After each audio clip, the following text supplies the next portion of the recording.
ಇಲ್ಲಿ ಪೋಸ್ಟಲ್ ಕಾಣ್ತಿದ್ದಂಗೆ ನಿರ್ಮಾಪಕರು ಅಂತ ಇರೋದು ನನ್ನ ಹೆಸರು. ಬಟ್ ಫೇಸ್ ನಾನಾಗಿದ್ರೆ ಬಿಹೈಂಡ್ ದ ಬ್ಯಾಕು, ಇವರೇ ಇರೋದು ನನ್ನ ಬ್ಯಾಕ್ ಬೋನು, ನನ್ನ ತಂದೆ. ಹೇಳ್ಕೊಳಕ್ಕೆ ಹೆಮ್ಮೆ ಆಗುತ್ತೆ. ಕತೆ ಆಗಲಿ ಎಲ್ಲಾಗಲಿ ಇವ್ರ ಬಂಡವಾಳನೂ ಇವ್ರದೆ, ಬಟ್ ಫೇಸ್ ನಂದು ಅಷ್ಟೇ. ಬಟ್ ಇದರಲ್ಲಿ ನಾನು ವರ್ಕ್ ಮಾಡಿದ್ದೀನಿ. ಬಟ್ ಹೊಸ ಪ್ರೊಡ್ಯೂಸರ್ ಆಗಿ ನಾವು ಸುಮಾರು ದಾಟಿ, ಇದು ಹೋದ ವರ್ಷನೇ ರಿಲೀಸ್ ಆಗಬೇಕಾದಂಥ ಸಿನಿಮಾ, ನಿಮ್ಗಳಿಗೂ ಎಷ್ಟೊಂದು ಜನಕ್ಕೆ ಗೊತ್ತಿರೋ ವಿಷಯನೇ. ಬಟ್ ಇಷ್ಟೊಂದು ಸ್ವಲ್ಪ ಅಡೆಚಣೆಗಳಾಗಿ ಅದನ್ನು ಮೀರಿ ಇವತ್ತು ಕೊನೆ ಹಂತಕ್ಕೆ, ಇವತ್ತು ಸಿನಿಮಾ ರಿಲೀಸ್ಗೆ ಬಂದಿದ್ದೀವಿ ಕೊನೆ ಹಂತಕ್ಕೆ. ಅದ್ರ ಬಗ್ಗೆ ತುಂಬ ಖುಷಿನೇ ಇದೆ. ಆಮೇಲೆ ಡಿಲೇ ಆಗಿದ್ದಕ್ಕೆ ನಾನು ಚೇತನ್ ಸರ್ಗೆ ನಾನು ಕ್ಷಮೆ ಕೇಳ್ತೀನಿ. ಆಮೇಲೆ ಏನು ಹೇಳೋದು, ಸಿನಿಮಾ ಪ್ರೊಡ್ಯೂಸ್ ಮಾಡಿದ್ದೀವಿ, ನಾವೇನು ಕೇಳೋಕ್ಕಾಗಲ್ಲ. ಸಿನಿಮಾ ಬಂದು ದಯವಿಟ್ಟು ನೋಡಬೇಕು ಅಂತ ಕೇಳ್ಕೊತೀನಿ. ತುಂಬ ತುಂಬ ಚೆನ್ನಾಗಿ ಮೂಡ್ ಬಂದಿದೆ. ನಿಮ್ಮೆಲ್ಲರದ್ದು ಸಪೋರ್ಟ್ ಬೇಕಾಗಿದೆ ಅಂತ ಕೇಳ್ಕೊತೀನಿ. Thank you. ಒಂದು ಹಂತಕ್ಕೆ ಪ್ರಭುತ್ವನ ಸಿನಿಮಾನ ರಿಲೀಸ್ ಟೈಮ್ಗೆ ತಂದು ನಿಲ್ಲಿಸಿದ್ದೀವಿ. ಖಂಡಿತ ಈ ನವಂಬರ್, ಈ ತಿಂಗಳು 22ನೇ ತಾರೀಕು ಖಂಡಿತ ರಿಲೀಸ್ ಮಾಡ್ತೀವಿ. ಮೇನ್ ಥಿಯೇಟ್ರ್ ಬಂದು ಅನುಪಮ ಮೆಜೆಸ್ಟಿಕಲ್ಲಿ. ಅದಕ್ಕೆ ನಮಗೆ ತುಂಬ ಸಹಾಯ ಮಾಡೋದಂಥ ಡಿಸ್ಟ್ರಿಬ್ಯೂಟರ್ ದೀಪಕ್ ಗಂಗಾಧರ್ ಸರ್ ವೇದಿಕೆ ಮೇಲೆ ಬರಬೇಕು. ಬನ್ನಿ ಸರ್. ಯಾಕಂದರೆ ಇವರು ನಮಗೆ ಅಷ್ಟು ಧೈರ್ಯ ಕೊಟ್ಟಿಲ್ಲ. ಅಂದರೆ ಲಾಸ್ಟ್ ಮೊಮೆಂಟಲ್ಲಿ ರಿಲೀಸ್ ಅನ್ನೋದು ಇದೆಯಲ್ಲ ಸರ್, ಈಗ ಸಿನಿಮಾ ಮಾಡೋದೇ ಒಂದು ತುಂಬ ಕಷ್ಟವಾದ ಕೆಲಸ. ಆ ಸಿನಿಮಾದಲ್ಲಿ ಅಷ್ಟು ಹಲವಾರು ಅಡಚಣೆಗಳು ಬಂದರು. ಎಲ್ಲದಕ್ಕೂ ಸಹಕಾರ ಕೊಟ್ಟು ನನಗೆ ಧೈರ್ಯ ತುಂಬಿ ಎಲ್ಲ ನಿಂತವರು ನಮ್ಮ ಚೇತನ್ ಸಾರು, ಟೆಕ್ನಿಷಿಯನ್ಸು, ನಮ್ಮ ಡೈರೆಕ್ಟರ್ ಆದಂಥ ವಿನಯ್ ಮೂರ್ತಿಯವರು, ಸಿದ್ದು, ಇನ್ನೂ ಹಲವಾರು ಜನ ಇದ್ದಾರೆ. ಅವರು ನಾನು ಹೊಸ ಪರಿಚಯ ಆದ್ರೂ ಪ್ರತಿ ಹಂತವಾಗೂ ನನಗೆ ತಿಳಿಸ್ತಾ ಬಂದರು, ಹೀಗೆ ಮಾಡಬೇಕು, ಹೀಗೆ ಹೋಗಬೇಕು, ಮುಂದಕ್ಕೆ ಹೋಗಬೇಕು ಅಂತ. ಎಲ್ಲೋ ಕಾರಣದಿಂದ ಸ್ವಲ್ಪ ಅಡಚಣೆಗಳಾಯಿತು. 1 ವರ್ಷ ಮುಂದೆ ಬಂದಿದ್ದೀವಿ. ಈಗ ಖಂಡಿತವಾಗಲೂ ರಿಲೀಸ್ ಮಾಡ್ತೀವಿ. ಇದು ದೊಡ್ಡ ಮಟ್ಟದಲ್ಲಿ ತುಂಬ ರಾಜ್ಯಾದ್ಯಂತ ರಿಲೀಸ್ ಮಾಡೋದಕ್ಕೆ ನಮ್ಮ ದೀಪಕ್ ಗಂಗಾಧರ್ ಸರ್ ಇದ್ದಾರೆ. ಅವರೇ ನಮಗೆ ಸಹಕಾರ ಮಾಡಿ ಎಲ್ಲ ಥಿಯೇಟರ್ಗಳಲ್ಲಿ ರಿಲೀಸ್ ಮಾಡಿಕೊಟ್ಟಿದ್ದಾರೆ.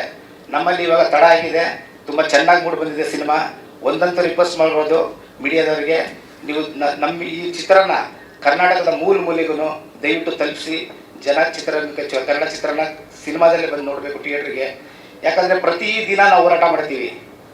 ಕನ್ನಡ ನಾಡು ಉಳಿಬೇಕು, ಕನ್ನಡ ಭಾಷೆ ಉಳಿಬೇಕು, ಕನ್ನಡ ನೀರು ಉಳಿಬೇಕು, ಪ್ರತಿಯೊಂದು ಕನ್ನಡದಲ್ಲಿ ಏನೇನಿದೆ ಎಲ್ಲ ನಾವು ಉಳಿಸ್ಕೋಬೇಕು ಅಂತ ಮಾಡಿದಾಗ ಕನ್ನಡ ಚಿತ್ರರಂಗನೂ ಅದರಲ್ಲಿ ಸೇರುತ್ತೆ. ಹಾಗಾಗಿ ಕನ್ನಡ ಚಿತ್ರರಂಗವನ್ನು ಉಳಿಸಲೇಬೇಕು. ಪ್ರತಿಯೊಬ್ಬರು ಕನ್ನಡಿಗರು ನಿಮ್ಮ ಮೂಲಕ ಥಿಯೇಟ್ರಲ್ಲಿ ಬಂದು ಕನ್ನಡ ಚಿತ್ರ ನೋಡಿ ಅಂತ ನಾನು ರಿಕ್ವೆಸ್ಟ್ ಮಾಡ್ತೀನಿ. ಈಗ ಕತೆ ಹುಟ್ಟಿದ ಹೇಗೆ ಅಂತ ಸರ್, ಕತೆ ಹುಟ್ಟಿದ ಹೇಗೆ ಅಂದರೆ ಕತೆ ಆ್ಯಕ್ಚುಲಿ ದಿನನಿತ್ಯ ನಾವು ಸಮಾಜದಲ್ಲಿ ನಾವು ನೋಡ್ತಾ ಇದ್ದೀವಿ ಸರ್. ಚಿಕ್ಕ ಹುಡುಗರಿಂದ ನಾವು ಇಲ್ಲಿ ತನಕ ನಾವು ಏನೆಲ್ಲ ಫೇಸ್ ಮಾಡಿರ್ತೀವಿ. ಫೇಸ್ ಮಾಡಬೇಕಾದ್ರೆ ಅದ್ರ ಹಿಂದಿಂದ ಒಂದು ಸಮಸ್ಯೆಗಳು ಕ್ರಿಯೇಟ್ ಆಗಬೇಕು ಅಂದರೆ ಆ ಪ್ರಾಬ್ಲಮ್ ಕ್ರಿಯೇಟ್ ಆಗಿ ಎಲ್ಲಿ ಎಂಡ್ ಆಗಬೇಕು ಅನ್ನೋದು ಒಂದು ರಾಜಕೀಯದಿಂದಲೇ ಸ್ಟಾರ್ಟ್ ಆಗುತ್ತೆ. ಆ ರಾಜಕೀಯದ ಕಥೆಗಳನ್ನ ನಾನು ಚಿಕ್ಕ ವಯಸ್ಸಿಂದ ನೋಡ್ತಾ ಇದ್ದೆ. ಹಾಗೆ ನಾನು ಚಿಕ್ಕ ವಯಸ್ಸಿಂದ ನನಗೊಂದು ಆಸೆ ಇತ್ತು, ನಾನೇ ಒಂದು ಸಿನಿಮಾ ಪ್ರೊಡ್ಯೂಸ್ ಮಾಡಬೇಕು ಅಂತ. ಅದು ಇವತ್ತು ತಂದು ಮಾಡಿದೆ. ಚಿತ್ರ ಕಥೆಗಳು ದಿನನಿತ್ಯ ಸಮಾಜದಲ್ಲಿ ನಡೆಯೋದನ್ನ ಚಿತ್ರ ರೀತಿಯಲ್ಲಿ ತೋರಿಸಿದ್ವಿ ಡಿಫ್ರೆಂಟಾಗಿ. ಅದಕ್ಕೆ ತುಂಬ ಚೆನ್ನಾಗಿ ಹ್ಯಾಕ್ ಮಾಡಿರೋಂಥದ್ದು ಬಲ ಕೊಟ್ಟಿದ್ದು ನಮ್ಮ ಹೀರೋ ಚೇತನ್ ಸರ್ ಅವರು. ಆಮೇಲೆ ಚೇತನ್ಗೆ ಆಪೋಸಿಟ್ ಆಗಿ ಒಬ್ಬ ಹೀರೋ ನಿಂತ್ಕೋಬೇಕಾದ್ರೆ ಆಪೋಸಿಟ್ ಆಗಿ ಅದೇ ಥರ ವಿಲನ್ ಕ್ಯಾರೆಕ್ಟರ್ ಒಬ್ಬ ನಿಲ್ಬೇಕು ಸರ್. ಆ ವಿಲನ್ ಕ್ಯಾರೆಕ್ಟರ್ ನಮ್ಮ ಆದಿ ಲೋಕೇಶ್ ಅವರು. ಕ್ಷಮಿಸಿ, ಅವ್ರನ್ನ ವಿಲನ್ ಅಂತ ಹೇಳೋದು ಸಿನಿಮಾದಲ್ಲಿ ಮಾತ್ರ ಅಷ್ಟೇ ಬಿಟ್ಟರೆ ನಿಜ ಜೀವನದಲ್ಲಿ ತುಂಬ ಒಳ್ಳೆ ವ್ಯಕ್ತಿ ಅವರು. ಹಾಗಾಗಿ ಈಗ ನಮ್ಮ ಬಿಟ್ಟು ದೀಪಕ್ ಸರ್ ಕೊಡ್ತೀನಿ. ಇವರು ತಮಗೆ ಚಿತ್ರದ ಬಗ್ಗೆ ಮಾತಾಡ್ತಾರೆ. ಸರ್, ಫಸ್ಟ್ ಟೈಮ್ ಬಂದಾಗ ಬರೀ ಮಲ್ಟಿಪ್ಲೆಕ್ಸಲ್ಲಿ ರಿಲೀಸ್ ಮಾಡೋಣ ಅಂತಂದ್ರು ಸಿನಿಮಾನ. ಆಮೇಲೆ ನಾನು ಒಂದ್ಸರಿ ಸಿನಿಮಾ ನೋಡಿದೆ.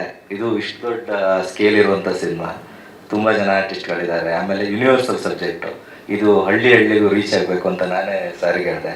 ಆವಾಗ ಮಾಡೋಣ ಅಂತ ಒಪ್ಕೊಂಡು ಇವಾಗ ಸುಮಾರು ಒಂದು 80ಕ್ಕೂ ಹೆಚ್ಚು ಚಿತ್ರಮಂದಿರಗಳಲ್ಲಿ ರಿಲೀಸ್ ಮಾಡ್ತಾ ಇದ್ದೀವಿ ಕರ್ನಾಟಕ ರಾಜ್ಯಾದ್ಯಂತ.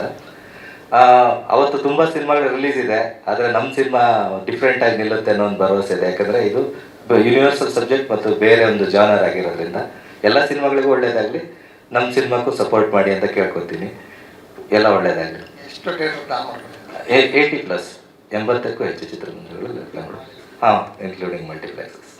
ಸ್ವಾದಿಷ್ಟತೆಯ ಸ್ವಾದ, ತಾಜಾತನದ ಆಹ್ಲಾದ, ಉತ್ತಮ ಆರೋಗ್ಯ ಮತ್ತು ಹೆಚ್ಚಿನ ರೋಗ ನಿರೋಧಕ ಶಕ್ತಿಯ ವೃದ್ಧಿಗೆ ಈಗ ನಿಮಗೆ ಸಿಗುತ್ತಿದೆ ಉತ್ತಮ ಗುಣಮಟ್ಟದ ಪೌಷ್ಟಿಕಾಂಶ. Shri Vaidik millet health mix. ಇದು ಸಿರಿಧಾನ್ಯಗಳ ಸಂಪತ್ತು.